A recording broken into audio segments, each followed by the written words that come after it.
Hello नमस्कार दोस्तों, अपने यूट्यूब चैनल लर्न हब पर आपका स्वागत है। हम लोग हिंदी की प्रीवियस ईयर के सेट कर रहे थे। तो कल हम लोगों ने 13/12/2017 का सेट सॉल्व किया था। आज 14/12/2017 को जो एग्ज़ाम हुआ था यूपीएसआई का, 14/12/2017 को शिफ्ट फर्स्ट का जो एग्ज़ाम हुआ था शिफ्ट फर्स्ट में, वो हिंदी के 40 क्वेश्चन हैं जो आए थे। वो एक एक क्वेश्चन करके हम लोग देखेंगे। ये सेट दूसरा है। पहला सेट ऑलरेडी हम लोगों ने डिस्कस कर चुके हैं, जिसमें 40 क्वेश्चन आएंगे और एक क्वेश्चन आपका 2.5 नंबर का होगा। 100 अंक होंगे, जिसमें से आपको 35% लगभग मतलब 14 क्वेश्चन सही करने होंगे, तब आप क्वालिफाई होंगे। तो अगर आप लोगों ने मेरा पहला वीडियो जो 13/12/2017 शिफ्ट 1 का हुआ था वो हम लोगों ने डिस्कस किया, अगर नहीं देखा है तो इस वीडियो के नीचे डिस्क्रिप्शन में उसका लिंक होगा, वहाँ से आपसे जाके देख सकते हैं। इस वीडियो को हम डिस्कस करते हैं एक एक क्वेश्चन करके। सेट नंबर 2 का पहला क्वेश्चन देखते हैं क्या है। क्वेश्चन नंबर पहला क्या कह रहा है, अगरबत्ती क्या कह रहा है। क्वेश्चन नंबर 1, अगरबत्ती की सुगंध से थकावट दूर हो गई, मतलब थकावट दूर हो गई। निम्न में से इस वाक्य में प्रयुक्त काल है। आपसे क्या पूछ रहा है, काल पूछ रहा है। कौन सा काल? ऑप्शन क्या दे रखा है, पूर्ण वर्तमान काल, सामान्य भूतकाल, पूर्ण भूतकाल, अपूर्ण भूतकाल। यहाँ से पूछ रहा है आपसे कि इसका कौन सा काल होगी, मतलब अगरबत्ती की सुगंध से थकावट जो है दूर हो गई, तो वर्तमान काल की तो बात होने रही है यहाँ पे। तो ये ऑप्शन कट गया, भूतकाल और सामान्य भूतकाल। मतलब पूर्ण भूतकाल हो नहीं सकता, मतलब थकावट दूर, मतलब अभी कार्य ज़्यादा देर हुए नहीं हुए, मतलब थकावट दूर हो गई, मतलब लेटेस्ट में अभी जल्दी ही ख़त्म हुआ, तो मतलब सामान्य भूतकाल। इसका राइट आंसर क्या होगा, सामान्य भूतकाल। अगर आपसे इस क्वेश्चन में अगर पूछता है कि वर्तमान काल के कितने भेद होते हैं, तो वर्तमान काल के 6 भेद होते हैं। अगर भूतकाल के 5 भेद होते हैं। वर्तमान काल के कितने भेद होते हैं, 5। और भूतकाल के कितने भेद होते हैं, 6 भेद होते हैं। अगर यहाँ पे भविष्य काल ऑप्शन नहीं है, भविष्य काल के कितने, 3 भेद होते हैं। ये भी क्वेश्चन कभी कभी वन लाइनर में ऐसे हूबहू पूछ सकता है कि वर्तमान काल के कुल कितने भेद होते हैं, तो 5 भेद, और भूतकाल के 6 और भविष्य काल के 3 भेद होते हैं। यहाँ पे आपसे क्या पूछा था कि प्रयुक्त सेंटेंस दिया था, वहाँ पे काल कौन सा होगा, तो कौन सा होगा, सामान्य भूतकाल। अगला क्वेश्चन देखते हैं, क्वेश्चन नंबर 2। अगला क्वेश्चन क्या कह रहा है, कबीर जी की रचनाएं निम्न में से किसमें संकलित हैं। निम्न में से किसमें संकलित है। ऑप्शन क्या देखा है, मृगावती, सूरसागर, पदावली और बीजक।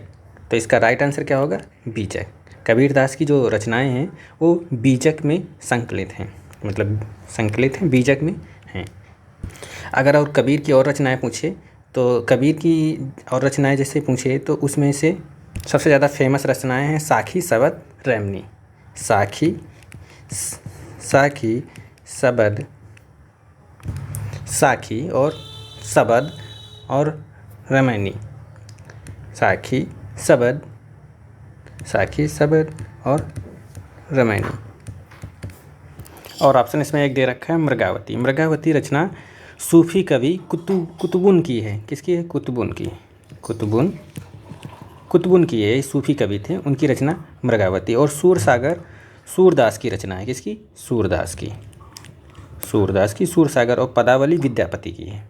किसकी है, विद्यापति की रचना, बहुत फेमस रचना है, बहुत बार पूछी गई एग्जाम में। तो इसका कबीर की रचना निम्न में किसमें संकलित है, तो बीजक। इसका राइट आंसर क्या था, डी वाला। अगला क्वेश्चन देखते हैं हम लोग। अगला क्वेश्चन नंबर 3 क्या कह रहा है, लोहे के चने चबाना।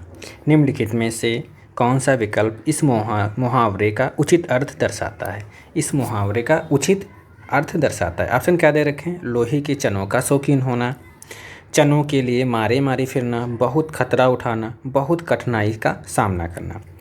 बहुत कठिनाई से सामना, ऑप्शन डी इसका राइट आंसर। आप इस सेंटेंस को पढ़ेंगे मुहावरे को, वहाँ से आपका सेंस निकल आएगा, बहुत कठिनाई का सामना करना। क्वेश्चन, अगला क्वेश्चन देखेंगे। क्वेश्चन नंबर 4 क्या कह रहा है, दिए गए विकल्पों में से अकुलाना का समानार्थी शब्द पूछ रहा है। अकुलाना तो प्रसन्न होना, अभिवादन करना, संवरना और व्याकुल होना। तो इसका अकुलाना का समानार्थी शब्द क्या होता है, व्याकुल होना। क्या, व्याकुल। Right answer D. अकुलाना किस चीज़ का, अकुलाना मतलब व्याकुल होना, दुखी होना। Question number 5। क्वेश्चन नंबर 5 क्या कह रहा है, यह देखिए, मतलब क्या देखिए, अरविंद में शिशु वृंद कैसे सो रहे हैं। शिशुवृंद मतलब अरविंद, अरविंद किसका पर्यायवाची होता है, कमल का, किसका होता है, कमल का। में शिशुवृंद मतलब शिशुवृंद कैसे सो रहे हैं, यहाँ पे अरविंद की तुलना किससे की जा रही है, शिशुवृंद थे, तो अरविंद कैसा वर्ड है, उपमान, उपमान मतलब उपमान, उपमेय की तुलना उपमान से की जाए, वहाँ पे ये उपमा अलंकार होता है। जहाँ पे तुलना की जाए, एक दूसरे से तुलना की जा रही हो, वहाँ पे उपमा अलंकार होता है। और यहाँ पे अगर अलंकार पूछता तो आपका उपमा अलंकार होता। मैं डायरेक्ट वो पूछ रहा है अरविंद शब्द का अर्थ क्या है। वैसे अरविंद पर कमल का पर्यायवाची होता है, और यहाँ अलंकार उपमा अलंकार, और अरविंद शब्द क्या है, उपमान है। अगला क्वेश्चन देखेंगे आप हम लोग, तो इसका राइट आंसर बी वाला। अगला क्वेश्चन, क्वेश्चन नंबर 6 क्या कह रहा है, जहाँ शब्दों का अर्थ चमत्कार से स्पष्ट हो, मतलब क्या कह रहा है, शब्दों का अर्थ चमत्कार से स्पष्ट हो वहाँ माना जाता है डैश, वहाँ माना जाता है। तो जहाँ शब्दों के अर्थ से कोई मतलब सेंटेंस में या अलंकार में शब्दों के अर्थ से चमत्कार स्पष्ट होता है, वहाँ पे अर्थालंकार होता है, अर्थालंकार। वहाँ पे कौन सा अलंकार होता है, अर्थालंकार। जैसे अर्थालंकार एक एग्जाम्पल है उपमा अलंकार। यहाँ पे जैसे मुख चंद सा सुंदर है, तो मुख चंद्र सा सुंदर है, तो मुख क्या है, उपमा है, और चंद सा उपमान है। तो यहाँ पे तुलना की जा रही है कि मुख जो है, मुँह जो है चंद सा सुंदर है, यहाँ उपमा अलंकार। अर्थालंकार में कौन कौन से आते हैं, अर्थालंकार, अर्थालंकार में आपका उपमा आ जाता है, उपमा, उपमा अलंकार। अर्थालंकार का है रूपक है, रूपक, उत्प्रेक्षा, उत्प्रेक्षा, उत्प्रेक्षा अलंकार, मानवीकरण, संदेह, भ्रातिमान, अतिशयोक्त, ये सारे अलंकार जो इसी के पास हैं, उपमा अलंकार और रूपक, ये सब अर्थालंकार, अर्थालंकार जिसमें शब्दों के थ्रू, शब्दों के अर्थ के थ्रू चमत्कार स्पष्ट होता है। तो इसका राइट आंसर क्या था, डी। अगला क्वेश्चन देखते हैं, क्वेश्चन नंबर 7। क्वेश्चन नंबर 7 में क्या कह रहा है, डैश मतलब स्पेस, खिड़की का शीशा जोड़ा है, स्पेस फिर दिया है, बना है, दिए गए विकल्पों, यहाँ दिल लिखा है, दिए गए विकल्पों में से सही विकल्प का चयन करें। तो ऑप्शन क्या दे रखा है, वो कौन, मतलब वो खिड़की का शीशा जोड़ा है, कौन बना है, ये नहीं, उसने खिड़की का शीशा जोड़ा है, तुम्हारे बना है, ये भी गलत हो गया, कोई अर्थ ही नहीं निकल रहा है। जिसने खिड़की का शीशा जोड़ा है, वह बना है, वह बना है, आगे सेंटेंस इसका अधूरा है, तो वह बना है। तो राइट आंसर इसका क्या होगा, सी वाला, जिसने खिड़की का शीशा जोड़ा है वह बना है। अगला क्वेश्चन देखेंगे हम लोग, क्वेश्चन नंबर 8 क्या कह रहा है, निम्न में से पुल्लिंग शब्द पहचानिए। एक पुल्लिंग और एक स्त्रीलिंग और एक बहुवचन, एक और एक तत्सम तद्भव और अलंकार से लगभग 2 से 3 क्वेश्चन, किसी किसी शिफ्ट में 3 से 4 भी पूछे गए, 2 से 3 क्वेश्चन पूछे जा रहे हैं, और एक पैसेज से 3 क्वेश्चन। आपको पिछले वाले एक सेट हम लोग सॉल्व कर चुके हैं, उसमें अलंकार के 4 क्वेश्चन थे। एक इसमें क्या पूछ रहा है, पुल्लिंग, पुल्लिंग शब्द से, पुल्लिंग शब्द को पहचानिए, पुल्लिंग शब्द। अब इसमें देखते हैं, पुल्लिंग चिड़िया स्त्रीलिंग है, जाति, जाति भी स्त्रीलिंग होती है, भुजा और कपड़ा, तो आपका जो कपड़ा है वो कपड़ा पुल्लिंग शब्द है, और तीनों ये स्त्रीलिंग शब्द हैं।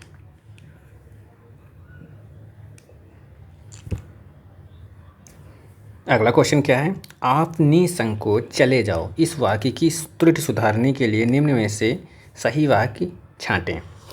तो आप निसंकोच चले जाओ, तो ऑप्शन क्या दे रखा है, तुम निसंकोच चले जाओ, गलत। आप निसंकोच चले जाओ, आप निसंकोच चले जाओ, आप निसंकोच चले जाइए, तो राइट आंसर क्या होगा, सी वाला, आप निसंकोच चले जाइए, राइट आंसर डी। अगला क्वेश्चन देखते हैं हम लोग,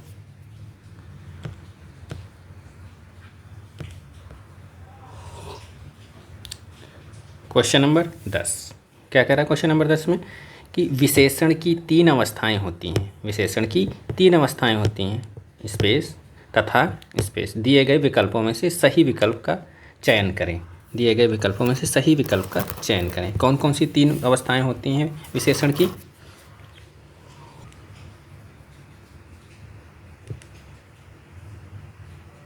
ऑप्शन देखेंगे हम लोग कौन कौन से दे रखे हैं।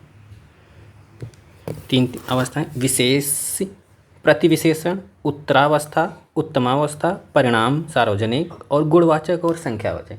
तो विशेषण की तीन अवस्थाएं होती हैं, उत्तरावस्था और उत्तमावस्था। एक कौन सी होती है? मूलावस्था। मूलावस्था। तो यहाँ पे आपका राइट आंसर क्या होगा? बी वाला, मूलावस्था, उत्तरावस्था तथा उत्तमावस्था। तथा उत्तमावस्था, यहाँ पे इसीलिए तथा दे रखा था। तो आपका राइट आंसर क्या हो जाएगा? बी। अगला क्वेश्चन देखते हैं। अगला क्वेश्चन क्या है हमारा? Question number 11। क्या दिए गए विकल्पों में से प्रचुर, जो आपका प्रचुर है, का विलोम कौन सा होगा? प्रचुर। प्रचुर का विलोम क्या होगा? अल्प होता है। राइट आंसर क्या होगा? मतलब कोई ज़्यादा चीज़ अधिक है और ये कम, मतलब अल्प मीन्स कम। प्रचुर का विलोम अल्प। और अगर मृदुल का देखा जाए तो मृदुल का कठोर होता है। मृदुल का कठोर होता है। और निम्न का उच्च होता है।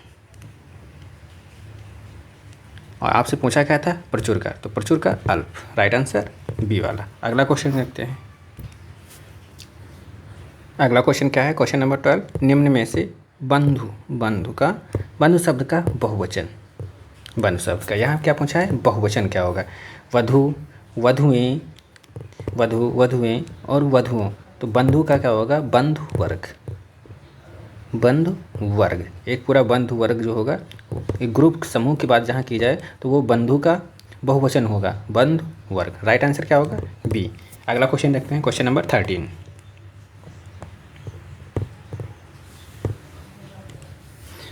क्वेश्चन नंबर 13 में क्या कह रहा है?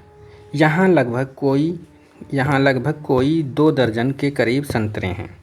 2 दर्जन के करीब संतरे। इस वाक्य की अशुद्धि दूर करने के लिए निम्न में से सही वाक्य को पहचानिए। बहुत इंपॉर्टेंट क्वेश्चन है।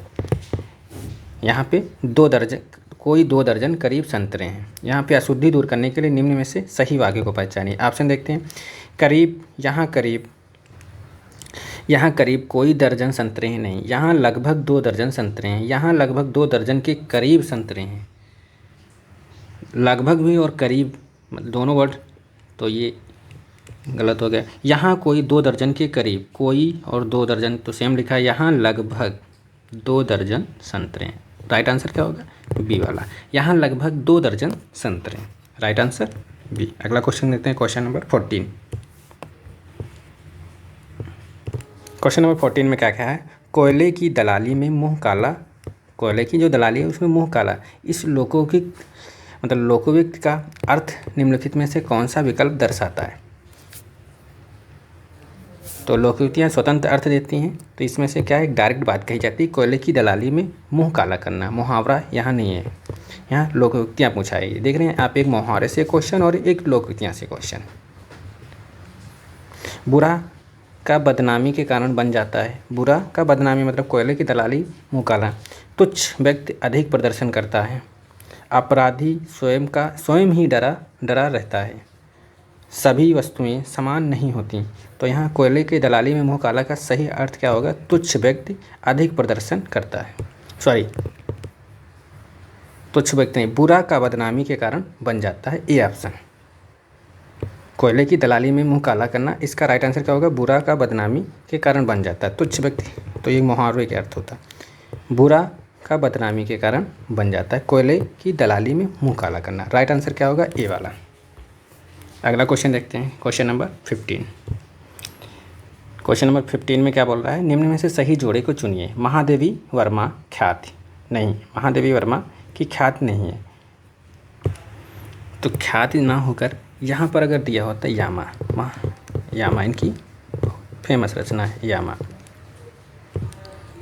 ख्याति गलत है, तो ये ऑप्शन गलत हो गया। यामा यहाँ पे इनके अगर सही होता तो सही हो जाएगा। त्रियाट, यहाँ पे त्रियाट नासिरा शर्मा की नहीं है। ये त्रियावट रचना जो है मैत्री पुष्पा की है। किसकी है? मैत्री पुष्पा की। मैत्री पुष्पा की त्रियाहट रचना है। किसकी? मैत्री पुष्पा की। और जयशंकर प्रसाद की यामा महादेवी वर्मा की है। जयशंकर प्रसाद की अगर होती तो कंकाल एक बहुत फेमस है, इनकी रचना है कंकाल। सुमित्रानंद पंत चिदम्बरा। राइट आंसर क्या होगा? डी वाला। निम्न से सही जोड़ा कौन है? डी वाला, सुमित्रानंद पंत चिदम्बरा। यहाँ पे नासिरा शर्मा था। नासिरा शर्मा की अगर उपन्यास पूछा जाए तो पारिजात उपन्यास है इनका, जिसके लिए 2016 में साहित्य अकादमी पुरस्कार मिला था। पारिजात इनका एक उपन्यास है, पारिजात, नासिरा शर्मा का। और त्रियाहट ऑप्शन दिया था मैत्री पुष्पा से, यहाँ से आप नोट कर सकते हैं। महादेवी यामा, यामा उनकी रचना है, बहुत फेमस रचना है यामा, एक इनका संकलन है यामा 4 बुकों का। और सुमित्रानंद पंत की चितंबरा। और जयशंकर प्रसाद की रचना जैसे कंकाल है, तितली है और इरावती है। जो जयशंकर प्रसाद का जो इरावती है ये अधूरा रह गया था। अगर पूछा जाए जयशंकर का अधूरा उपन्यास तो इरावती है। और कंकाल, और तितली, बहुत फेमस ये तितली। तो यहाँ से आपका राइट आंसर क्या था, सही जोड़ा से चुनना था तो सुमित्रानंद पंत। यहाँ से आपके 4-5 क्वेश्चन क्लियर हो सकते हैं। अगला क्वेश्चन देखेंगे हम लोग, क्या क्वेश्चन कह रहा है। क्वेश्चन नंबर 16 में क्या कह रहा है, दिल्ली डैश मेरठ, फिर स्पेस दिया रखा है, दूरी लगभग 70 किलोमीटर है। दिए गए विकल्पों में से सही विकल्पों का चयन करके वाक्य पूर्ण कीजिए। मतलब दिल्ली और मेरठ में दूरी, गलत हो गया। दिल्ली का मेरठ से दूरी लगभग, दिल्ली तथा मेरठ का दूरी, ये भी गलत। दिल्ली से मेरठ की दूरी, मतलब राइट आंसर आपका क्या होगा, सी वाला आपका, दिल्ली से मेरठ की दूरी लगभग 70 किलोमीटर है। यहाँ पे सेंटेंस में आपको फिलअप करना था कि से कितनी दूरी है, से 70 किलोमीटर। यहाँ पे से आ जाएगा और यहाँ की। अगला क्वेश्चन देखेंगे हम लोग। क्वेश्चन नंबर 17 में क्या कह रहा है, दिए गए विकल्पों में से उन्नत शब्द का दर्शाता है। क्या दर्शाता है उन्नत शब्द में, आपको विशेषण, प्रतिविशेषण, विशेषण, क्रिया विशेषण। यहाँ पे प्राविशेषण होता है, प्रतिविशेषण लिखा है। क्रिया विशेषण, विशेषण, विशेषी। तो उन्नत शब्द एक विशेषण है। तो राइट आंसर क्या होगा, सी। विशेषण क्या होते हैं, जो संज्ञा या सर्वनाम की विशेषता बताने वाले जो शब्द होते हैं, जो संज्ञा या सर्वनाम की जो शब्दों की विशेषता बताते हैं, उन्हें विशेषण कहते हैं। तो उन्नत शब्द यहाँ से आपसे पूछा था, उन्नत शब्द का राइट आंसर क्या होगा, सी वाला, विशेषण। एक उन्नत शब्द क्या है, विशेषण शब्द है। अगला क्वेश्चन नंबर 18 क्या कह रहा है, बोली से है, मथुरा, आगरा, धौलपुर, ग्वालियर आदि क्षेत्रों में कौन सी बोली बोली जाती है, कौन सी बोली बोली जाती है। तो अब राइट आंसर इसका क्या होगा, ब्रजभाषा। राइट आंसर इसका क्या होगा, ब्रजभाषा।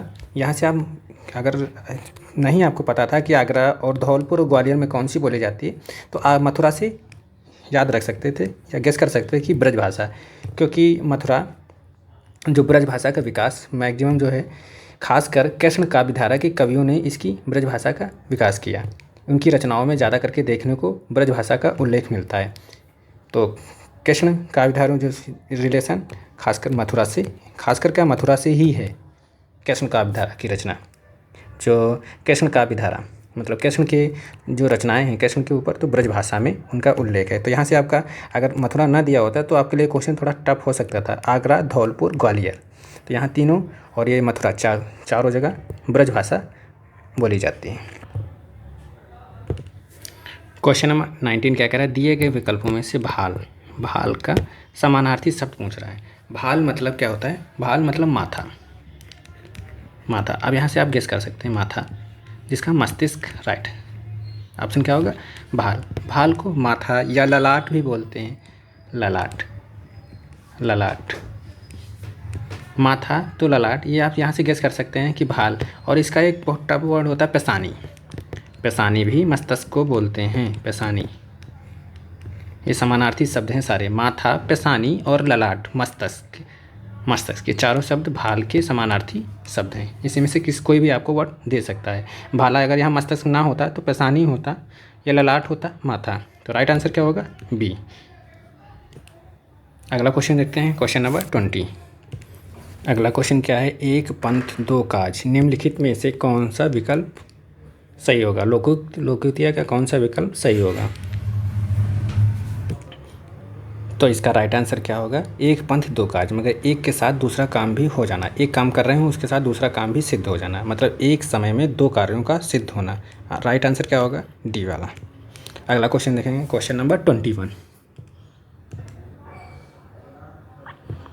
क्वेश्चन नंबर 21 में क्या कह रहा है, महादेवी वर्मा को नीरजा के लिए नीरजा के लिए कौन सा पुरस्कार प्राप्त हुआ था? महादेवी वर्मा को नीरजा के लिए कौन सा पुरस्कार प्राप्त हुआ था? ज्ञानपीठ पुरस्कार है, सक्सेरिया पुरस्कार और भारत भारती पुरस्कार, द्विवेदी पदक पुरस्कार। महादेवी वर्मा को नीरजा जो पुरस्कार मिला था वो सक्सेरिया पुरस्कार, सक्सेरिया। नीरजा बुक के लिए कौन सा पुरस्कार मिला था? सक्सेरिया। और ज्ञानपीठ पुरस्कार कौन सी बुक के लिए मिला था? तो यामा बुक के लिए, यामा बुक के लिए महादेवी वर्मा को ज्ञानपीठ पुरस्कार और नीरजा बुक के लिए सक्सेरिया बुक कब मिला था? 1934 में। 1934 में सक्सेरिया पुरस्कार महादेवी वर्मा को कौन सी बुक? नीरजा के लिए। और ज्ञानपीठ पुरस्कार यामा बुक के लिए। अगला क्वेश्चन देखते हैं, क्वेश्चन नंबर 22। निम्न में से बुढ़िया का बहुवचन रूप पहचानिए। बुढ़िया, बुढ़िए, बुढ़ियों, बुढ़ियाएँ, तो मतलब जिसमें चांद की मुहर लगी हुई बुढ़िया। राइट आंसर क्या होगा? ए। बुढ़िया का बहुवचन रूप क्या होगा? बुढ़िया। क्वेश्चन नंबर 23 क्या दे रखा है? 23 में दिए गए विकल्पों से विकीर्ण शब्द का विपरीतार्थक शब्द कौन सा होगा? विकीर्ण मतलब दूर दूर, तो इसका राइट आंसर क्या होगा? एकत्र मतलब पास, मतलब सब इधर उधर विकीर्ण फैला हुआ है तो उसका एकत्र होगा। या संकीर्ण, इसे भी अगर एग्जैक्ट विकीर्ण की भाषा में देखें तो संकीर्ण। भीतर का बाहर होगा, भीतर का बाहर। वितरण का क्या होगा? संकुचन होगा। वितरण करना, इसका संकुचन करना। ये सारे विलोम शब्द हैं, संकुचन करना। विस्तार का संक्षेप होगा, विस्तार का संक्षेप होगा। और भीतर का बाहर होगा, क्या होगा? बाहर। और ये एकत्र का संकीर्ण है। यहाँ पे आपको समझ में नहीं आ रहा कैसे लिखा है?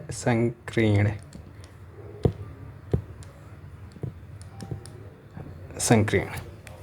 तो राइट आंसर क्या था? विकीर्ण का एकत्र, मतलब विकीर्ण दूर दूर है, एकत्र पास, मतलब एक साथ में रखा हुआ है, एकत्र राइट आंसर होगा। अगला क्वेश्चन देखेंगे, क्वेश्चन नंबर 24 में 24 से 26 के बीच में आपको गद्यांश के दे रखे हैं क्वेश्चन, 3 क्वेश्चन। तो गद्यांश हम लोग बाद में करेंगे, सारे सेट के जो होंगे वो एक पूरा वीडियो गद्यांश का ही होगा। देखते हैं क्या क्वेश्चन दे रखा है। दिव्या और सौम्या में डैश स्पेस बड़ी है, खाली स्थान दिया है, बड़ी है। दिव्या और सौम्या में कौन बड़ी है? स्वयं बड़ी है, कोई बड़ी है, कुछ बड़ी, मतलब इसका राइट आंसर क्या होगा? कौन बड़ी है। दिव्या और सौम्या में कौन बड़ी है? राइट आंसर क्या होगा? सी वाला। यहाँ से आप सिंपल क्वेश्चन था, कर सकते हैं, थोड़ा सा कॉमन सेंस लगा के आपको इस क्वेश्चन को सॉल्व कर सकते थे। दिव्या और सौम्या में कौन बड़ी है? यहाँ पे तुलना की जा रही है दोनों में, तो कौन बड़ी है। क्वेश्चन नंबर अगला 26 से, मतलब 24 और 5 और 6 पैसेज से क्वेश्चन दिए थे, गद्यांश से दिए थे, वो हम लोग गद्यांश को बाद में सॉल्व करेंगे। क्वेश्चन नंबर 28 देखते हैं। 28 में क्या देखा? दिए गए विकल्प में प्रतिक्रिया का पर्यायवाची शब्द कौन सा है? प्रतिक्रिया का पर्यायवाची शब्द कौन सा दिया है? तो प्रतिक्रिया, प्रत्युत्तर, भनभनाहट, यथानियम, बदसूरत तो हो नहीं सकता। भनभनाहट मतलब भौरे एक के बाद एक भनभनाहट करते हैं। यथानियम एक कार्य होने के बाद फिर से वही यथानियम। प्रत्युत्तर मतलब प्रतिक्रिया का जो है प्रत्युत्तर, इसका एग्जैक्ट पर्यायवाची है प्रत्युत्तर। राइट आंसर क्या होगा? प्रत्युत्तर। एक प्रतिक्रिया हो रही है, उसके बाद प्रत्युत्तर, तुरंत से जवाब देना प्रत्युत्तर कहा जाता है। तो राइट आंसर 28 का होगा ए, प्रत्युत्तर, प्रतिक्रिया का पर्यायवाची। अगला क्वेश्चन देखेंगे, क्वेश्चन नंबर 29 में क्वेश्चन में क्या कह रहा है? 29 में क्वेश्चन में 29 नंबर क्वेश्चन में क्या कह रहा है? मेरी बहन उच्च शिक्षा, स्पेस दे रहा है, ऑस्ट्रेलिया जा रही है। दिए गए विकल्पों में से सही का चयन करके मेरी बहन उच्च शिक्षा के लिए, यहाँ पे आपका विभक्ति जो होगी कारक होगा जो के लिए ऑस्ट्रेलिया जा रही। उच्च शिक्षा में नहीं, पर जा रही है नहीं, यहाँ से सेंस ही नहीं निकल रहा है, सेंटेंस का मतलब उचित भावार्थ ही नहीं निकल रहा है, तो क्या होगा? के लिए जा रही। मेरी बहन उच्च शिक्षा के लिए ऑस्ट्रेलिया जा रही। राइट आंसर डी होगा। अगला क्वेश्चन नंबर 30। क्वेश्चन नंबर 30 में क्या दे रखा है?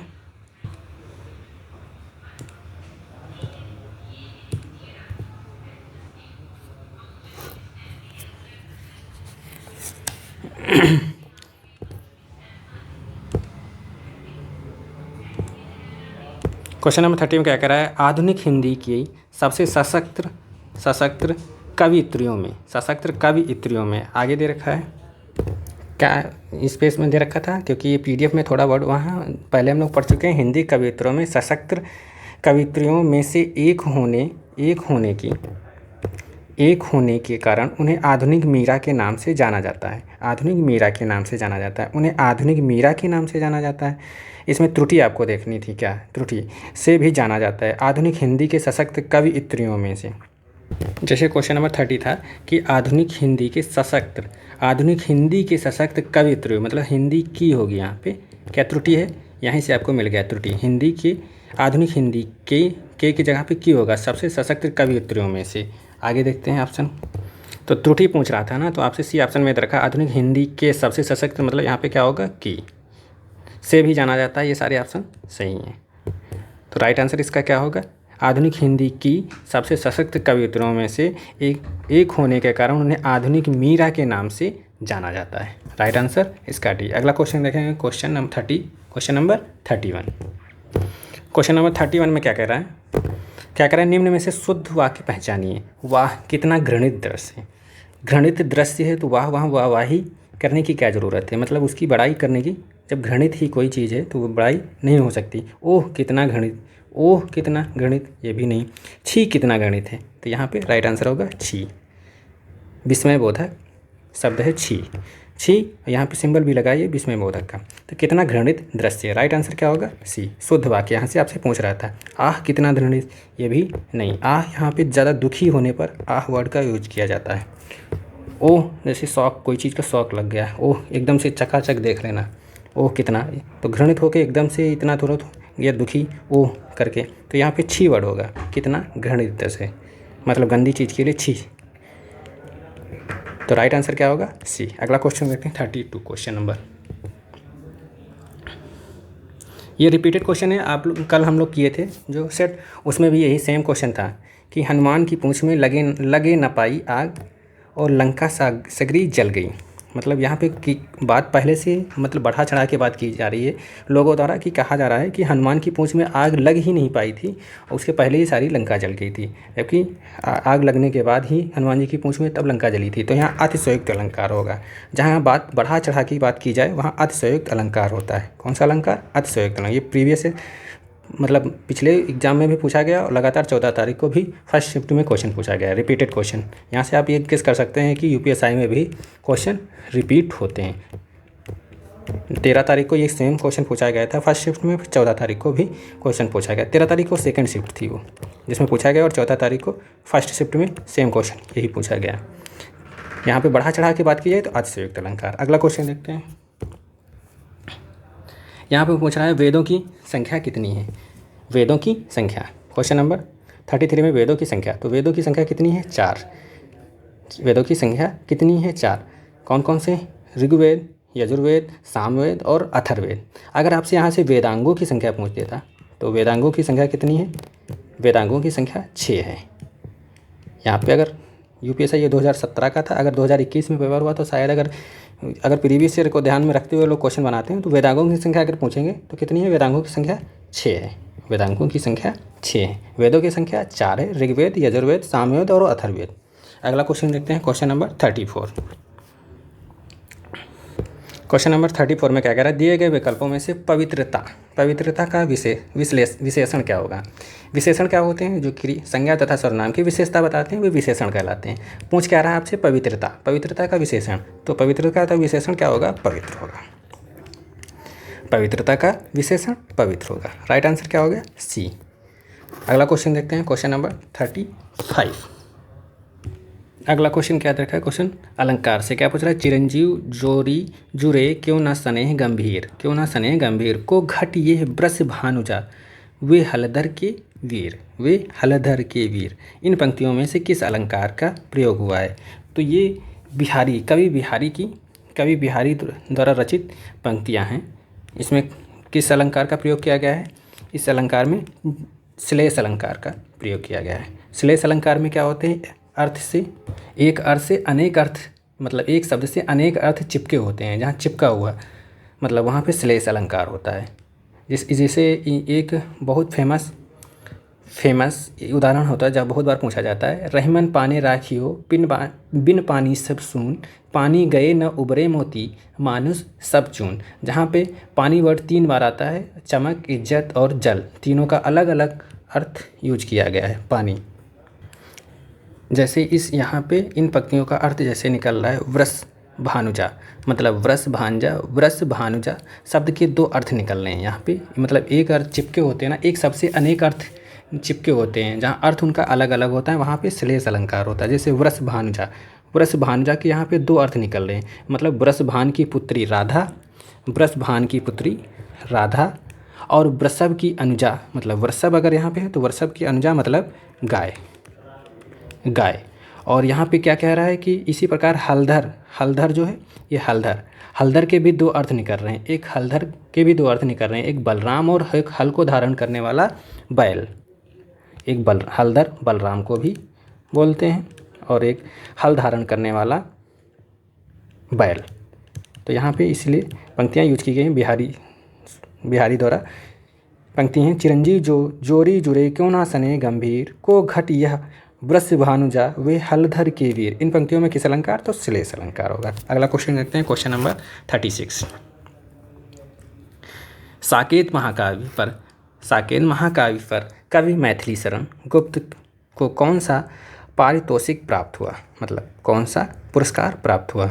तो सार्क लिटरेटरी अवार्ड, ज्ञानपीठ पुरस्कार, सरस्वती पुरस्कार, मंगला प्रसाद पुरस्कार। तो इसका राइट आंसर क्या होगा? साकेत जो है महाकाव्य, उस पर मैथिली शरण गुप्त को मंगला प्रसाद पुरस्कार प्राप्त हुआ था। अगर साकेत पर मंगला प्रसाद पुरस्कार प्राप्त हुआ, अगर मैथिली शरण की और रचनाएं पूछें तो मैथिली शरण की रचनाएं बहुत फेमस रचनाएं, जैसे भारत भारती, यशोधरा, जयद्रथ वध, एक यशोधरा भी है इनकी, यशोधरा, जयव्रत और पंचवटी, रंग में भंग, एक रंग में भंग इनकी भी फेमस रचना है, रंग में भंग। 4-5 रचनाएं इनकी बहुत फेमस हैं। साकेत जिसमें ज़्यादा पूछी जाती है साकेत, जैसे भारत भारती ये भी है, यशोधरा, जयद्रथ वध, पंचवटी और रंग में भंग, इनकी 4-5 रचनाएं। इसमें कोई ना कोई आपको एक रचना एग्जाम में पूछी जाने की चांस है, क्योंकि रचनाओं से लगभग 2 क्वेश्चन पूछे जा रहे हैं, रचनाओं से हूबहू 2 क्वेश्चन पूछे जा रहे हैं। अगला क्वेश्चन 36 हो गया। 37 क्वेश्चन देखते हैं हम लोग। 37 में क्या दे रखा है? आज हर कोई मानसिक रूप से बीमार दिखता है। आज हर कोई मानसिक रूप से बीमार दिखता है। इस वाक्य में हर कोई पूछ रहा है किस प्रकार का शब्द है, मतलब सदैव बहुवचन, एक वचन, बहुवचन, सदैव एक वचन। तो हर कोई बात कर रहा है, यहाँ पर अगर कोई बात करता तो वो बहुवचन में हो सकता है, मगर यहाँ पे हर कोई मतलब सदैव बहुवचन होगा। याद रखेंगे कि अगर किसी चीज़ के पहले हर कोई, एक कोई या फिर हर कई करके मतलब वर्ड यूज हुआ है, ये सदैव एक वचन में यूज होगा। मतलब आजकल हर कोई बात कर रहा है, मतलब हर एक की बात कर रहा है, मानसिक रूप से बीमार दिखता है, तो ये सदैव एक वचन में प्रयोग होगा। अगला क्वेश्चन देखते हैं, क्वेश्चन नंबर 38। गांधी को राष्ट्रपिता, क्वेश्चन नंबर 38 में क्या कह रहा है? गांधी को राष्ट्रपिता कहा गया। इस वाक्य में संज्ञा किस रूप में परिवर्तित होती है? जातिवाचक संज्ञा से व्यक्तिवाचक संज्ञा में। व्यक्तिवाचक, राष्ट्रपिता मतलब उनकी, गांधी जी की राष्ट्रपिता कहा गया, तो यहाँ पे उनकी गुण की बात की जा रही है, मतलब भाववाचक संज्ञा। यहाँ से आप देखते हैं भाववाचक इसमें है, मतलब व्यक्तिवाचक संज्ञा से भाववाचक संज्ञा में परिवर्तन हुआ है। उनकी गांधी एक व्यक्तिवाचक संज्ञा, मतलब उनके राष्ट्रपति कहा गया, मतलब उनकी राष्ट्रपिता जो है, राष्ट्रपिता क्यों कहा गया? उनकी राष्ट्रपिता क्यों कहा गया? तो राष्ट्रपिता कहा गया ये कि उनकी कुछ क्वालिटी होगी, मतलब उनके भाववाचक संज्ञा के कारण। व्यक्तिवाचक संज्ञा भाववाचक संज्ञा में चेंज हो रही। गांधी को राष्ट्रपिता कहा गया। राइट आंसर सी।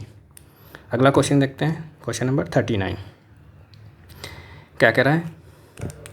क्वेश्चन नंबर 39 में क्या कह रहा है? आज का सेकंड लास्ट क्वेश्चन है। निम्न में से स्त्री लिंग शब्द पहचानिए। जुराब, पैजामा, घाघरा, कसीदाकार। तो यहाँ पे घाघरा और पैजामा ये दोनों पुल्लिंग वर्ड हैं। कासीदगार भी पुल्लिंग वर्ड है।